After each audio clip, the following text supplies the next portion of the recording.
Dr. Stephen Enniss is a director of the Harry Ransom Center in Austin, Texas. His research interests are in 20th century poetry. He has written on Ted Hughes, Sylvia Plath, and Seamus Heaney. Major acquisitions during his tenure have included the archives of Ian McEwan, Michael Ondaatje, Arthur Miller, and Nobel Prize laureates Kazuo Ishiguro and Gabriel Garcia Marquez. Before coming to the Ransom Center, he held appointments at the Folger Shakespeare Library and at Emory University's Archive and Rare Books Library. Welcome, Stephen, to the Bibliophile again. Thank you. Delighted to be with you. Thanks for the invitation, Nigel. Now, you acquired McEwan for the Harry Ransom Center. You acquired Salman Rushdie for Emory. I'm interested in where Martin Amis, Christopher Hitchens, Clive James, and James Fenton all are. Well, ultimately, each archive of all the figures you name, all of them will find institutional homes. All of them would be of strong research interest. And there are any number of research libraries that could serve those collections well and serve the legacy of those writers well over time. In terms of where they come to rest specifically, there need to be several conditions in place for an acquisition to occur. And one of the key ones is simply the creative figure himself or herself needs to be prepared for that step. It needs to be the right time for them. And this can occur, early in a career, or it can occur, late in a career or even posthumously. So there's no one timeline on which these decisions tend to be made. The Ransom Center, along with other peer research institutions engaged in similar work, we are always, looking for opportunities to grow the collections in significant ways with materials that we know will be of strong research interest. But there is an element of waiting for the factors necessary for an acquisition to occur, for those factors all to come together. And a key one, as I say, is the readiness of the individual himself or herself. But getting Amos together with McEwan would be sweet. Absolutely. There's a kind of creative DNA that runs through many of the collections. And while one may acquire an archive of an individual figure for the value that their own life's work has for subsequent research, inevitably there are relationships and connections and influences. And, one finds an archive, really traces many of those connections and networks. And one principle of collecting that we follow, and I'm sure others do as well, is really following those lines of connection, that creative DNA that runs through some of these archives here. And so that is a very powerful rationale for making subsequent acquisitions, absolutely. So why don't you have Amos?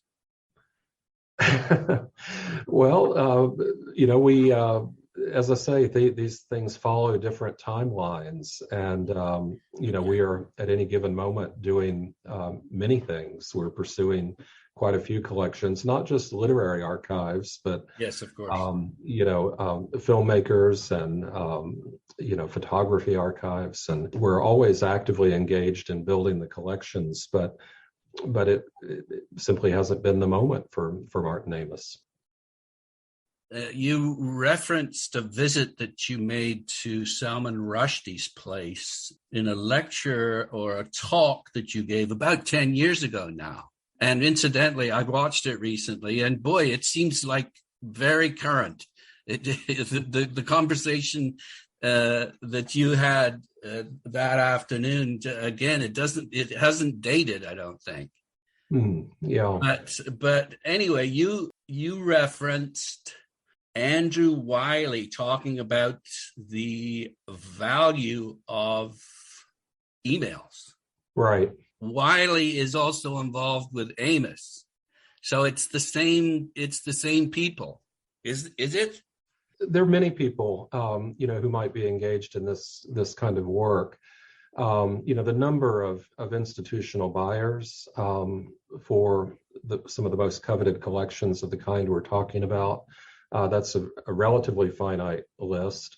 But we know who they all are. They're engaged in this work, as the Ransom Center is. And there tend to be a number of manuscript dealers who are quite active. And then increasingly, as you're suggesting, sometimes a literary agent may also perform that kind of role in helping to shepherd or steer a collection into an institutional home. So yes, it's a somewhat finite and specialized activity. Andrew Wiley, was the agent representing Salman Rushdie at the time that Emory acquired that archive, and had quite a lengthy back and forth series of negotiations with him over that acquisition. That's right. If it's not too personal, how was that negotiation? Yeah, well, I've spoken about this, and this may be the talk that you're alluding to. The literary agent customarily represents the author in the sale of his or her manuscript to a publisher, which is going to then be revenue generating for the publisher and for the author and for the agent. And that same kind of economic framework is not in place in our research library environment. Any archive that the Ransom Center purchases, we can guarantee we are going to make nothing, zero, in terms of revenue on that acquisition. And so there is a sense in which the traditional role of the literary agent doesn't fit as comfortably the kind of economic circumstances that research libraries tend to work in. Andrew Wiley has a reputation, and he would say this of himself, I think, of being very aggressive in pushing for, the maximum return for his clients. He's quite proud of that, as he should be.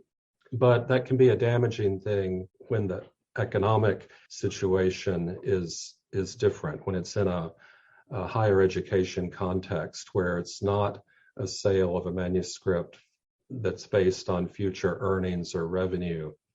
And when money then, when the sale price becomes the sole determining factor in where an archive goes, that can be destructive. And I've said as much on multiple occasions. And I'd far rather work personally with someone who understands the research environment that our research institutions operate within, and someone who shares that value and is committed to the added value we can provide in service to an archive. And Wiley doesn't? As I say, I think it's a commercial model that Wiley is engaged in, pursuing maximum financial return for his client, without perhaps the same degree of regard for the kinds of values and institutional imperatives that I'm talking about. Yeah, the way you put it in that talk was the author became a corporation. Yeah, as I say, the profit motive, when that has too heavy a hand in the outcome of a negotiation, it can distract from the larger kind of goal of promoting research access and use of a collection in an appropriate research library setting. We make nothing on any of these acquisitions. In fact, when we acquire a collection, we're actually taking on an enormous financial obligation. And I'm not talking just about the upfront cost of cataloging and housing the collection, or the digital reformatting of, audio and moving image type materials. I'm also talking about, years of, research support. And in the case of the Ransom Center, very robust fellowship programs that provide direct funding for scholars traveling around the world to work in these collections. So we choose who we think is worthy of that kind of institutional investment. And from my point of view, that contributed value of the institution should be appreciated as part of a negotiation, should be recognized within a negotiation as having value. Mm-hmm. It's not merely the sale price that should determine the placement of an archive. And I think someone like Enniss would understand that. I guess it depends how much money the author has, if they're starving or if they're, Yeah. And on that topic, we do acquire materials by gift, of course.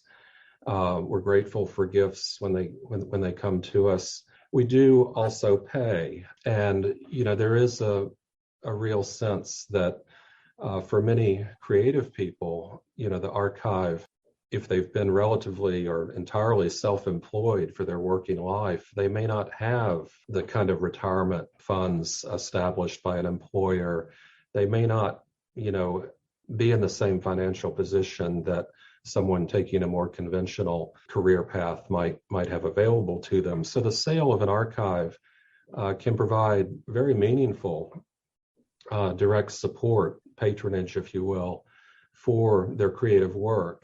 And, over my years in this profession, I've known writers to pay children's school fees and, cover all kinds of essential costs. And, I recall one poet who I won't identify by name, but he, upon the sale of his archive, he promptly quit his job. And over the didn't quit writing though, didn't hopefully. Well, no, he kept writing, and over the next 10 years, produced a body of work that's quite significant. And I have to ask whether that body of work would have been produced had he still had his day job working, in this instance, as an arts administrator. Well, speaking of the topic of profit, in your discussions with Rushdie and your subsequent reflection on that in this talk, you you talk about the awareness of value and the fact that has ensured the survival of so many paper-based archives, because there's an incentive for the trade to preserve. But with emails, perhaps there's some uncertainty. Yeah. I do think the fundamentals are very different when we're talking about electronic communications. I should quickly say, though, that we're agnostic about what form an archive takes, and we routinely now, every archive that we acquire is a hybrid archive.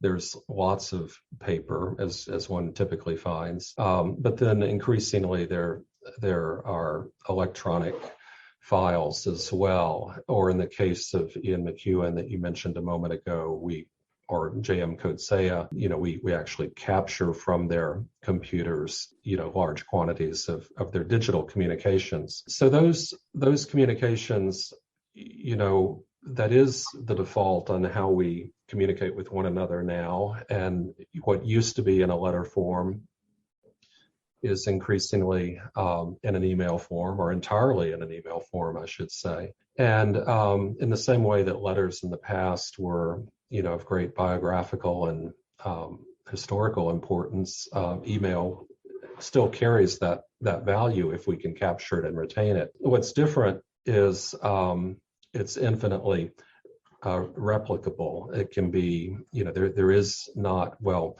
some would quibble with this, but there's not a unique object in the same way there was with a letter, for example. An email can be printed out numerous times. And so that element of exclusiveness or uniqueness is diminished with regard to electronic communications, though they retain enormous research value. And the challenge for the profession, of course, for all of us is how to systematically capture and preserve what we know is of enduring research value. And we're collectively, the profession is collectively, working on those challenges. Yeah, I love the point that you make about the fact that you do capture more with the emails typically because you get both sides. Yeah. The correspondence, even though there may be quite a bit of, as McEwen put it, see you at 8 o'clock. Yeah, that's right.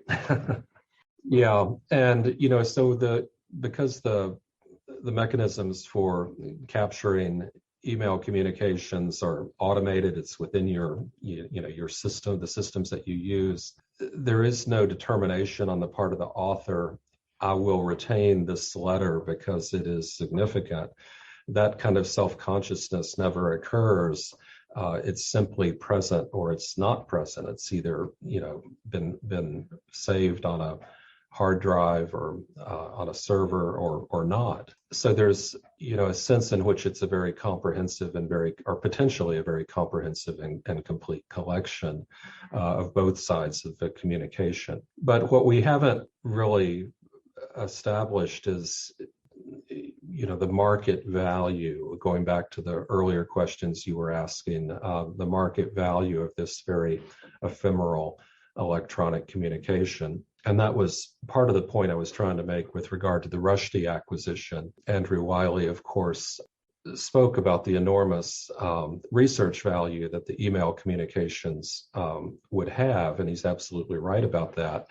But he equated that research value with monetary value. And there, I don't think that's as clear a line of argument. And I don't think we have sufficient number of comparables or known sale prices of entirely digital archives to form a kind of baseline market that we can establish value for other collections. But we know they're important, so we need to save them. Yeah, we do. And as I say, we're engaged in that like other research libraries, like the whole community of research institutions. We're all engaged in that work of how to both capture and preserve this very ephemeral resource over time and how to make it accessible. In the case of some of the digital content that we have within the archives here, the great irony is that because this is copyrighted material, we can't freely make it available online, even though it's already in a digital form and theoretically could be shared, online with readers everywhere without the burden of having to travel all the way to Austin, Texas to sit down in front of a computer in our reading room and read, in this case, Ian McEwen's email communications. So there's a sense in which, we've returned to a kind of medieval monastic kind of world where we're chaining the electronic communication to a reading room desk to be consulted on site. And there have to be better ways, and we will continue, the profession will continue to explore better ways of capturing, preserving, and making available what you and I both know is of great research interest. Okay, my goal with this podcast is to talk to the best practitioners in their various roles connected to the book. What I'm trying to do here, Stephen, is to rescue you from oblivion. So one of the ways I'm going to try and do that is to get you to answer the question, when you get up in the morning and head to work, what are you most excited about? Well, that's a very open-ended question, and there are many answers. There are many forms of reward and gratification that one gets from this kind of work, and those one hopes come daily, but they can be quite varied. Certainly, acquiring extraordinary research collections of some of the most creative figures now writing, that has enormous reward. These are writers, the names you've been mentioning, and some that I've acquired. These are figures whose work will be read long after we're all gone. And people will try and understand what it was like, to live at this particular moment in time through these novels and poems and plays. And so certainly, acquiring materials is one of the most gratifying things because it's lasting, it's permanent. And there are very few, forms of work, careers where one can say that one's engaged in creating something that's permanent and lasting. And we certainly are here at the Ransom Center.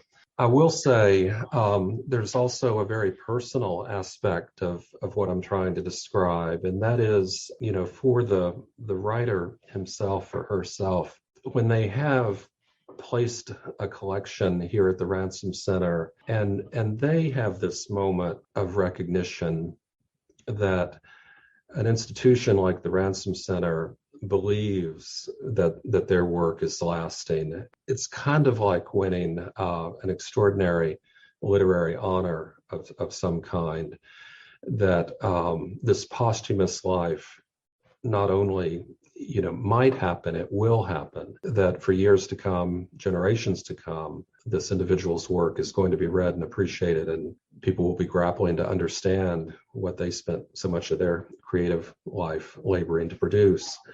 So there's a very human element to it and the relationships that one has with these creators is another element of the gratification and the thing that one most looks forward to. I will say there are many other forms of gratification, and seeing on a daily basis the kinds of uses that these collections are being put to. There is a community of readers as well, not only creators but readers, and the readers gather around a place like the Ransom Center, and sometimes they do it because of exhibitions that we've put on or programs that we've put on, but day in and day out, there are people traveling from all around the country and all around the world to come to our reading room and to sit down in front of a box of papers of Ian McEwan or Katsuo Ishiguro or whoever you care to name. And that's a very special community of people. And to see the kinds of uses that they are making of archives like these is a wonderful experience. You know what's so interesting about what you just said is that it really put me in mind of the same sort of pride and sense of accomplishment that someone might feel if a great publishing firm like Faber, speaking of Ishiguro, picked them up and included them in their community. Yeah, that's right. Publishers are of course curating their list very carefully, and there's an element of curation, of course, that goes into the building of collections like the ones here at the Ransom Center, and that is inherently focused on value, what has value in good writing, and what will be enduring and what will be of research interest. And so one tries to make good decisions and sometimes does, but it's clearly a curated collection. Okay, so what is the least exciting thing about what you do? Well, I work at a state institution, and there is a layer of administrative bureaucracy that can be oppressive. Let me just leave it at that. And there's not always a lot of uplift working with a bureaucratic state university system of the size and scale of the University of Texas at Austin. So I rely on a number of my colleagues who are very good at that kind of thing, and I'm grateful to them. And what does that mean, that kind of thing? What does that mean? Navigating internal workflows and processes for approvals or contract review and administrative tasks where there's not a lot of poetry and where the task needs to be accomplished, but doesn't necessarily have the same kind of, it doesn't feed the individual in the same way. Okay. So you're talking about administration, and I guess at the top of that list would be cataloging, would it, in terms of importance? Well, no, I would put cataloging in a totally different realm. Cataloging activities are, we're all indebted to the work of catalogers who really make these collections accessible. And that's very much a robust operation here within the Ransom Center. And we're deeply committed to creating the organized systems of discovery that are essential for a research library to function. By administrative, I was referring to a lot of the institution's interactions with the state bureaucracy or the overall university processes. I'm a big advocate, big fan of our catalogers. No, I wasn't suggesting you weren't, but I mean, you're administrating the stuff that you get in the door by putting it into a systematic organization that then allows it to be accessed, right? Yeah, that's right. Okay. And then, of course, there's preservation, conservation.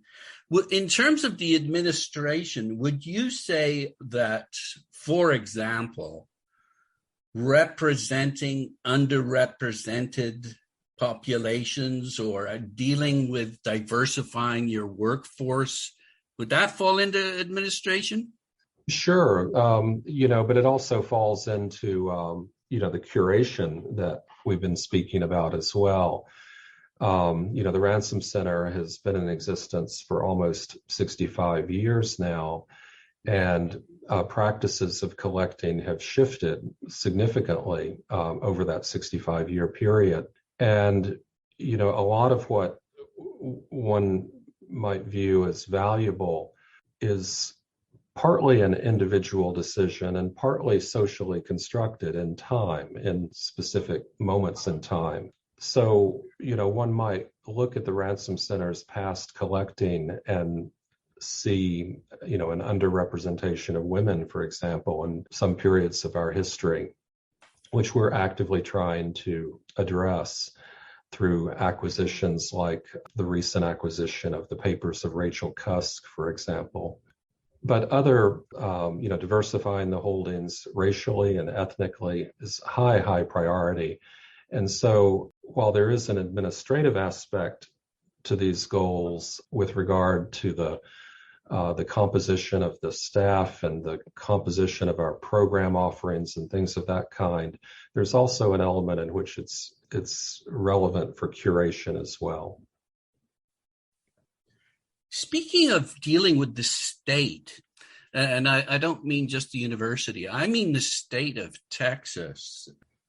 One of the things that I really came away with from reading the book that your assistant Cheryl McGrath sent to me called Collecting the Imagination, the First 50 Years of the Harry Ransom Center, was the fact that Texas itself was so important. It was almost like Texan nationalism in a sense, that there was a pride and that we had to have this center of knowledge here. And we didn't want our people to go abroad for it. We wanted it here.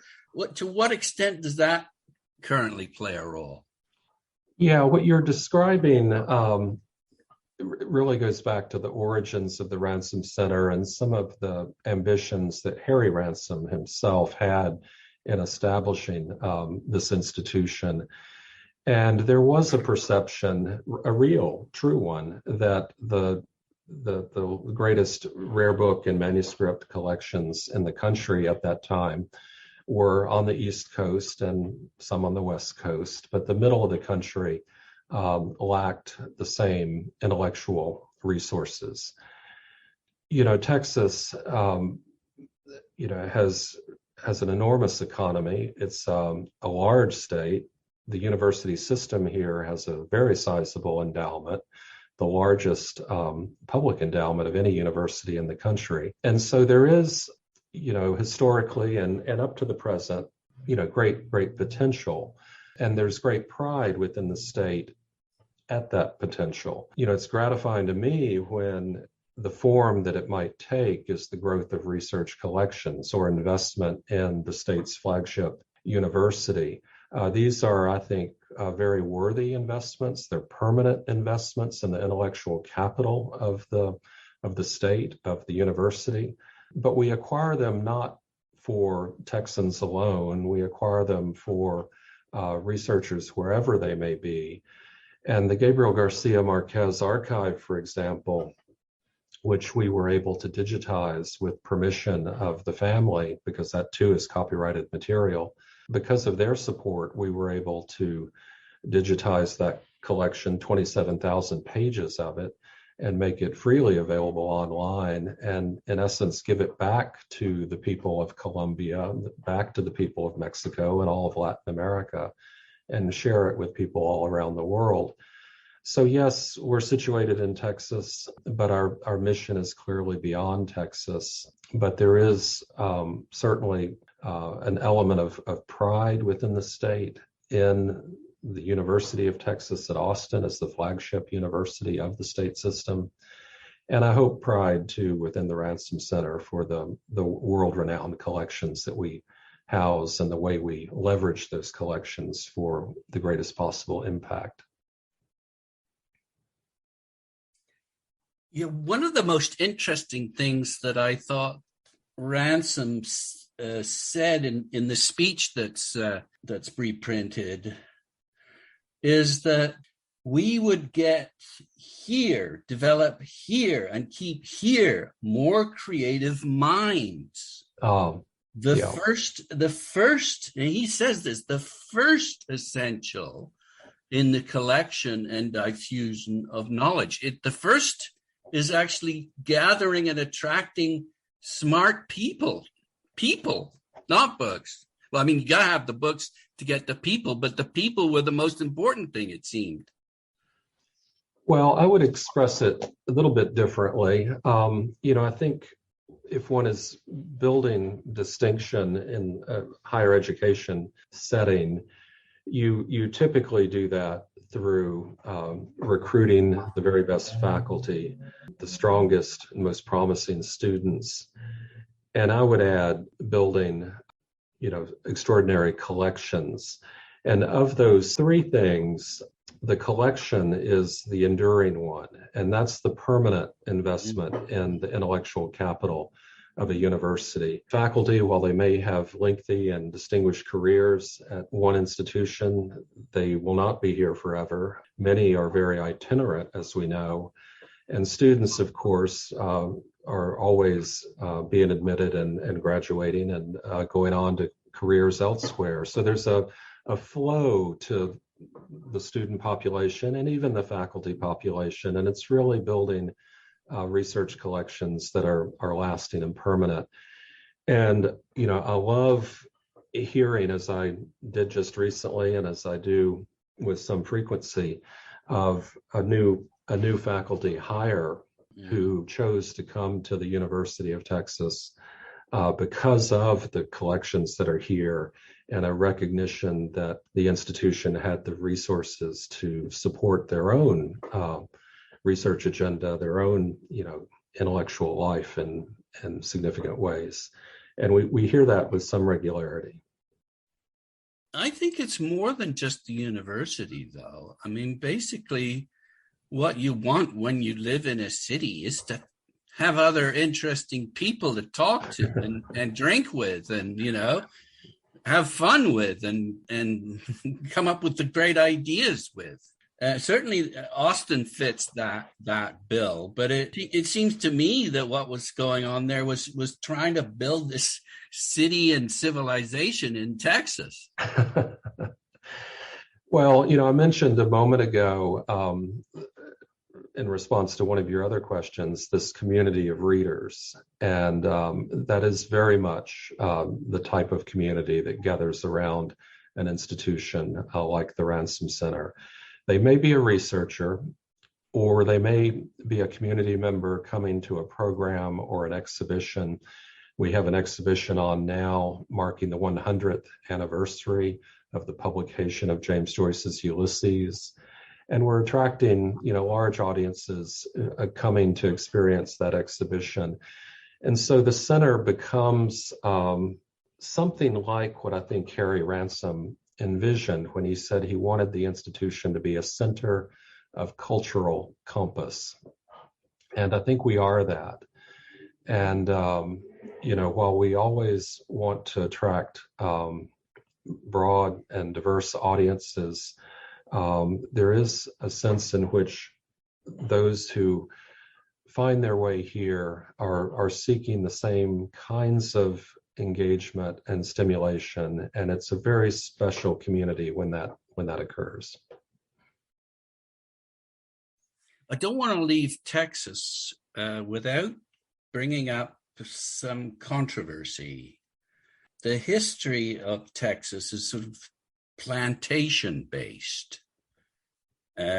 Slavery played a big role in its foundation. So there's a couple things. Do your collections reflect that? Yeah, the Ransom Center is one of a number of archives and libraries here at the University of Texas, and the deeper historical collections related to slavery in particular would be held at the Briscoe Center for American History here at UT's campus. From the beginning, the Ransom Center has really focused more on human creativity. Yeah. And while slavery can, of course, and the civil rights struggle can, of course, manifest itself in these creative works in a variety of ways, we are not building documentary or historical collections of that kind here at the Ransom Center. They would tend to land at the Briscoe Center for American History. And we collaborate quite closely with the Briscoe Center. And so the university within this larger ecosystem of research libraries certainly has extraordinary resources in that area. So your interest would be the creative output driven by slavery, then? Les? Yeah, that's right. Okay. Just on the politics and the controversy, a couple very controversial topics here: this voter suppression and abortion rights. Do you just ignore all of that, and also the great division between the two parties? It's vicious. Well, I mean, as an individual, I of course have views on all of these current political topics, but as director of the Ransom Center, these are not political issues that there's an institutional position on. The university, as a whole, does exist to facilitate dialogue and debate and, grappling with the kinds of issues you're describing that have profound consequences for the health of the country as a whole. But the Ransom Center, is really focused on creative productivity and the preservation of creative products of different kinds and their use for the benefit of all of us long into the future. And I think, to give that a little more of perhaps a political cast, ultimately what the experience of reading provides is an ability to imagine an inner life that's different from your own. And that's a very humanizing thing.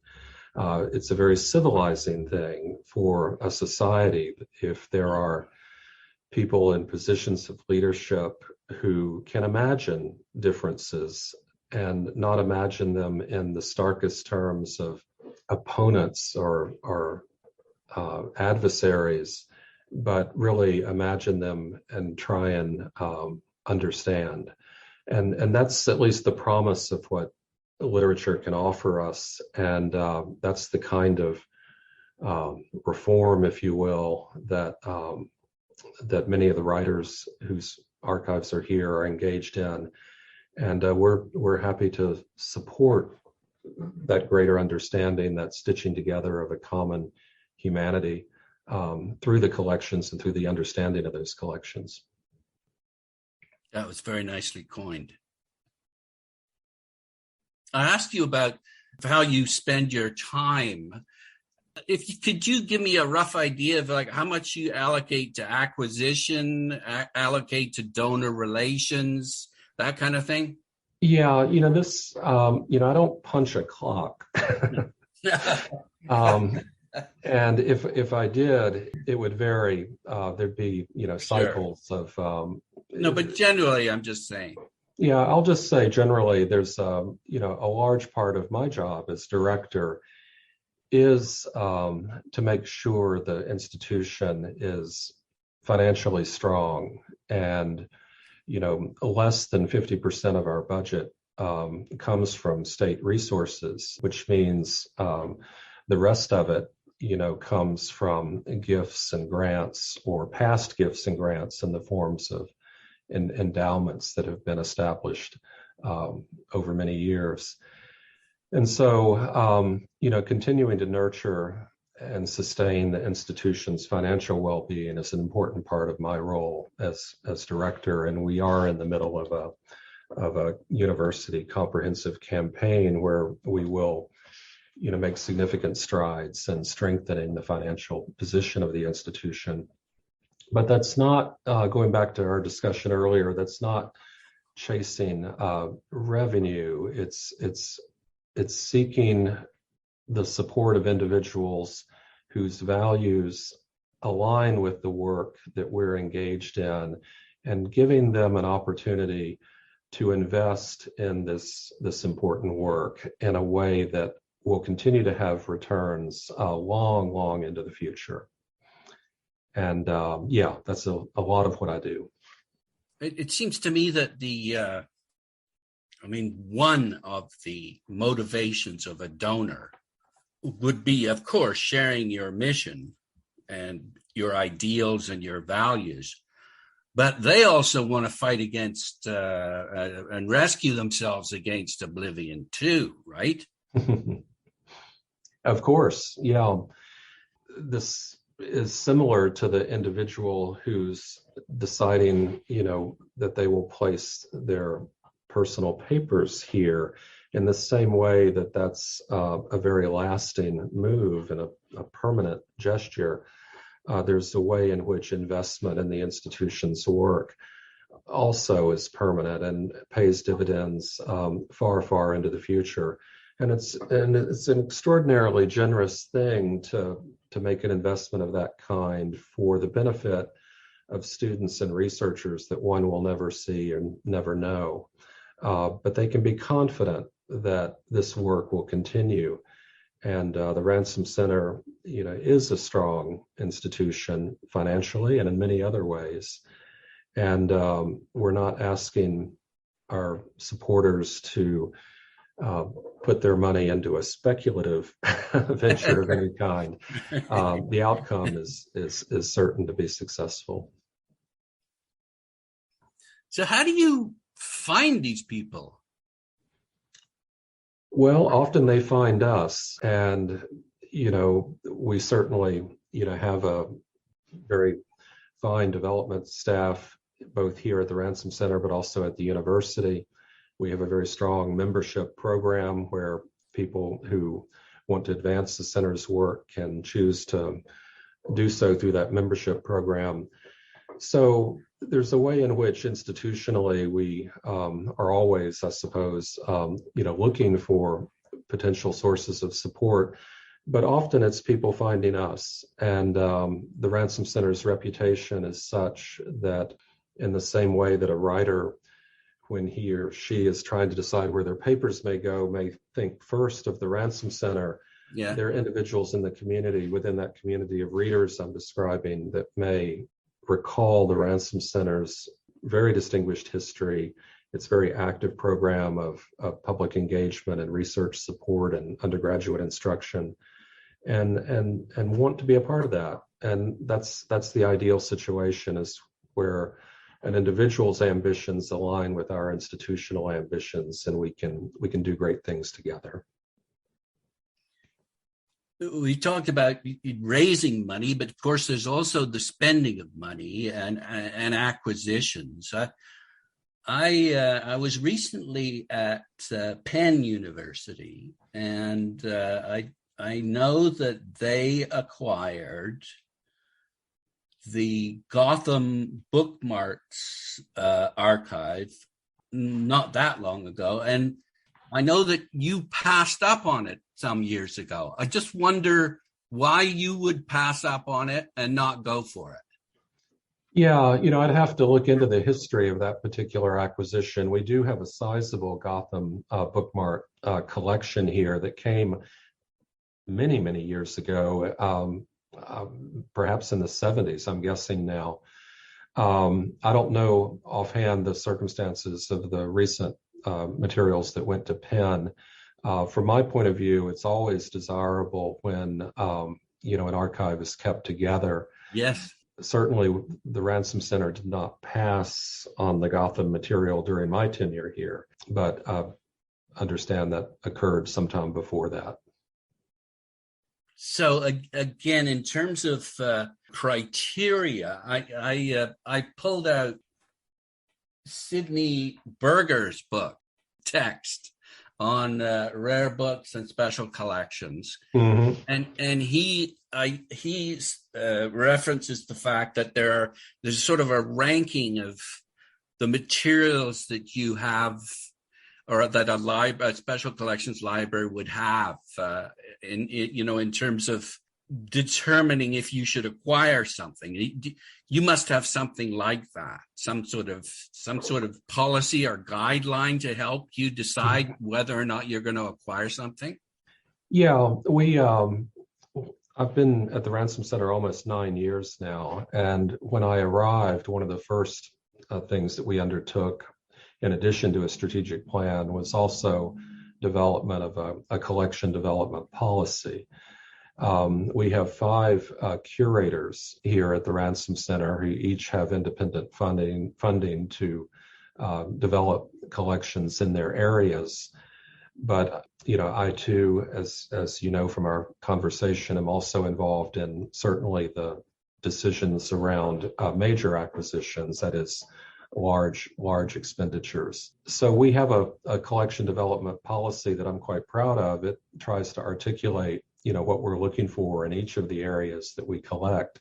And this is not a document that's hidden away or lost in someone's file cabinet. This is publicly facing on our website.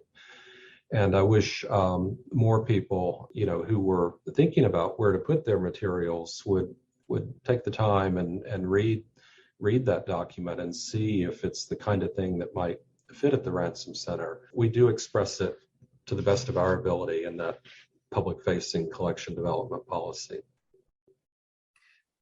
Yeah, that way you get around also, and this with this Berger text. The thing that jumped out at me about it was that the first thing that he had in the running a rare book department chapter, and he had a lot on it, it had to do with ethical conduct and guidelines. Like, that was the first thing that was in there, and it was substantial. Maybe you could talk to that. Sure. It's very important, in my role, in terms of making sure the institution is stronger going forward in a sustainable way. Yes, there's a financial aspect of that, as we were discussing a moment ago, but equally important is that the ethical aspect of the institution, and is it strong in those ways?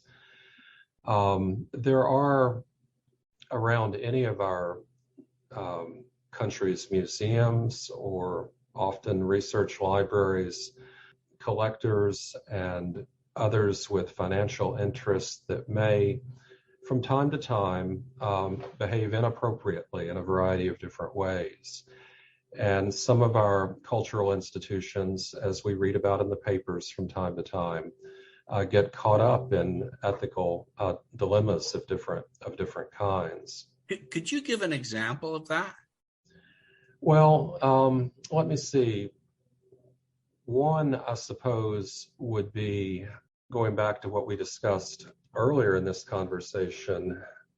I think it's an ethical conflict to intentionally break a collection and split it among institutions when a collection has been established at one institution and another institution may decide at a very late date that they will simply, through large sums of money, tempt a figure to move a collection to another institution, or to take the additions at least and place them at another institution. To poach it. Poach it, yeah, poaching it. And I think once an author, for example, has established an archive at an institution, that should generally be respected.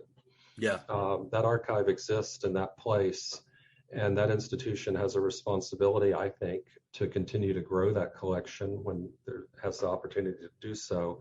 And it should be able to do it free of unethical competition from someone arriving on the scene late. And so there are cases of that kind. More commonly, I suppose, the fact that donated material, can qualify a donor for charitable deductions for their gift, while appropriately done, is perfectly understandable, and it's great that our tax code allows for gifts to cultural institutions to provide some credit to incentivize the donation of culturally significant material. But there is a potential there for that process to be abused, and museum directors around the country are familiar with that. Research library directors around the country are familiar with that. And I view it as my role to be a safeguard against that kind of abuse. Berger says the librarians shouldn't even take a free lunch from booksellers. Yeah, the professional association, RBMS and SAA, their codes of conduct, and one does need to be careful about conflicts of interest. One doesn't want to be the beneficiary of gifts of any kind, and I should add there's state requirements here in Texas along this line as well that might influence one's professional decision making. And so, yes, preserving those boundaries is important. Just winding down here, Stephen. Yeah, he sort of contradicts himself a bit, because then he says librarians should get to know specialty dealers. So, Yeah, there is a close camaraderie that exists between dealers and librarians and archivists, and we're all engaged in similar work. But what one needs to be watchful of is, a gift that perhaps is more than the cup of coffee, but or the beer following a book fair, but is a gift, a more consequential gift that's intended to affect someone's decision making and the performance of their duties. One does need to maintain boundaries of that kind. You mentioned the fact that Harry Ransom is really concerned and interested in sort of documenting and understanding the creative process. Why is the creative process so important? Well, what we're talking about, if we're doing our job right, we're talking about creative works of lasting and enduring interest. And, we are part of a higher education community where the study of core text, canonical text, is an intellectual enterprise that's valued by the academy. And it is the way that students and scholars, make original contribution to the common base of knowledge. So these are kind of bred into the very academic enterprise.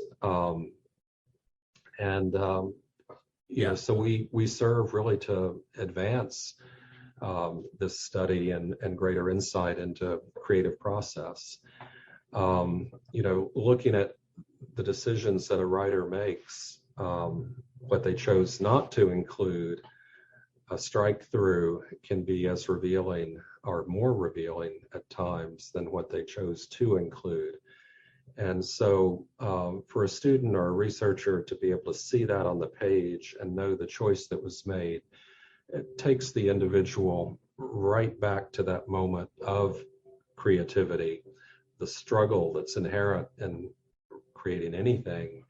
And it's very privileged access to that labor, that form of labor. And it's an insight and a knowledge that the Academy as a whole values within this higher education community. Is there anything I haven't asked you that you think might be of interest to the listeners? Oh, we've covered some ground, Nigel. Okay, well, I just wanted to, in closing, I just wanted to reference this lovely little book that, and again, it's talking as a bibliophile, a book lover. Mm-hmm. Nothing better than going into a used bookstore and coming across something that sort of connects with something that you're interested in or something you've been thinking about. And I'd been thinking about you, and I was in the Strand a couple of weeks ago, and I came across this sweet little, basically it's an exhibition catalog that you put together in 2005. And so it kind of it didn't rescue you from oblivion, but it sure made me think about you. And I just wonder if you could just talk very briefly about that little project. Yeah, no, thank you, Nigel, for asking about that. That was a wonderful project to be involved in. And I have to quickly add, that was co-authored, co-curated by me and Karen Kukil from Smith College. And essentially the idea for that Grow Your Club exhibition was to bring together two archives that have been separated by the circumstances of time and history. And in this case, this was the archive of Ted Hughes, the poet laureate of the UK, and Sylvia Plath, one of the most gifted American poets of her generation. They were, of course, married for a number of years, and their personal story, their tragic personal story, is well known to readers everywhere. They've often been viewed apart as separate figures, and sometimes they've been viewed as, in an adversarial relationship. And I think what Karen and I were trying to do was show that for many years of that relationship, there was a very close working collaboration and an intimate collaboration between these two very gifted poets.